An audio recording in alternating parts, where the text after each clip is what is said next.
বাংলাদেশে ভারত ও পাকিস্তানি রাজনীতির ঠাঁই হবে না, বলেছেন নাহিদ ইসলাম। রাষ্ট্র সংস্কার ছাড়া নির্বাচন দিলে জন আকাঙ্ক্ষার প্রতিফলন ঘটবে না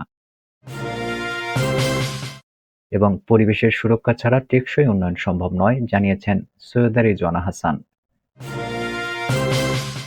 সর্বশেষ জানাবো, বেক্সিমকো কর্মীদের পাওনা টাকা পরিশোধ করবে সরকার, বলেছেন শ্রম উপদেষ্টা। বাংলাদেশে ভারত ও পাকিস্তানপন্থী রাজনীতির ঠাঁই হবে না, বলেছেন নাহিদ ইসলাম। নতুন রাজনৈতিক দল জাতীয় নাগরিক পার্টির আহ্বায়ক নাহিদ ইসলাম বলেছেন, বাংলাদেশে ভারত ও পাকিস্তানপন্থী রাজনীতির ঠাঁই হবে না।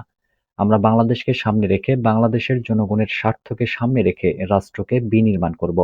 রাজধানীর মানিক মিয়া অ্যাভিনিউতে এনসিপির আত্মপ্রকাশ অনুষ্ঠানে নাহিদ ইসলাম এসব কথা বলেন। নাহিদ ইসলাম জুলাই গণঅভ্যুত্থানকারী ছাত্র জনতা, শহীদ পরিবারের সদস্য ও রাজনৈতিক দলের নেতাদের সংগ্রামী সালাম ও শুভেচ্ছা জানিয়ে বক্তব্য শুরু করেন। তিনি বলেন, আমরা সামনের কথা বলতে চাই, পেছনের ইতিহাস অতিক্রম করে সম্ভাবনার বাংলাদেশের কথা বলতে চাই। নাহিদ ইসলাম জুলাই গণঅভ্যুত্থানের তুমি কে আমি কে বিকল্প বিকল্প স্লোগানটি তুলে ধরে বলেন, বিকল্পের জায়গা থেকে এই নতুন দলের আত্মপ্রকাশ। নাহিদ ইসলাম বলেন, আজকের মঞ্চ থেকে শপথ, বাংলাদেশকে বিভাজিত করা যাবে না। এরপর নাহিদ ইসলাম লিখিত বক্তব্য পাঠ করা শুরু করেন। রাষ্ট্র সংস্কার ছাড়া নির্বাচন দিলে জন আকাঙ্ক্ষার প্রতিফলন ঘটবে না।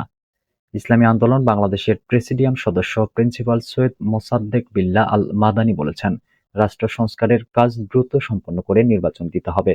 সংস্কার ছাড়া নির্বাচন দিলে সেই নির্বাচন ফলপ্রসূ হবে না, ফ্যাসিবাদমুক্ত দেশ গঠন করাও সম্ভব হবে না। অন্তর্বর্তী সরকারের কাছে জনগণের অনেক আশা আকাঙ্ক্ষা ছিল, কিন্তু জননিরাপত্তাহীনতায় দেশের মানুষ চরম উদ্বেগ ও উৎকণ্ঠার মধ্যে দিনাতিপাত করছে। শুক্রবার বায়তুল মোকাররম উত্তর গেটে রমজানকে স্বাগত জানিয়ে ও রমজান মাসের নিত্য প্রয়োজনীয় দ্রব্য সাধারণ মানুষের ক্রয় ক্ষমতার নাগালে রাখার দাবিতে ইসলামী আন্দোলন বাংলাদেশ ঢাকা মহানগর উত্তর ও দক্ষিণ আয়োজিত মিছিল পূর্ব সমাবেশে প্রধান অতিথির বক্তব্যে তিনি এসব কথা বলেন। পরিবেশের সুরক্ষা ছাড়া টেকসই উন্নয়ন সম্ভব নয়, জানিয়েছেন সৈয়দা রিজওয়ানা হাসান।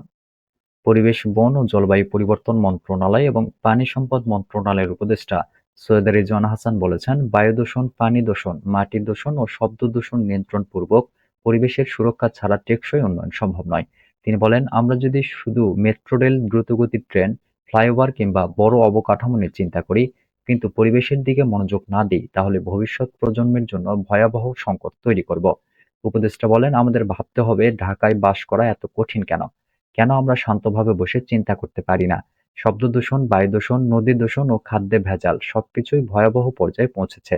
অথচ পরিবেশ নিয়ে অনেক সময় আমরা শুধু সাধারণভাবে ভাবি, বাস্তবসম্মত পদক্ষেপ নেই না।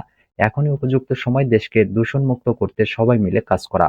শুক্রবার ঢাকা বিশ্ববিদ্যালয়ের কেন্দ্রীয় খেলার মাঠে ভূগোল ও পরিবেশ বিভাগের ৭৫ বর্ষ উদযাপন উপলক্ষে আয়োজিত আলোচনা অনুষ্ঠানে প্রধান অতিথির বক্তব্যে পরিবেশ উপদেষ্টা এসব কথা বলেন।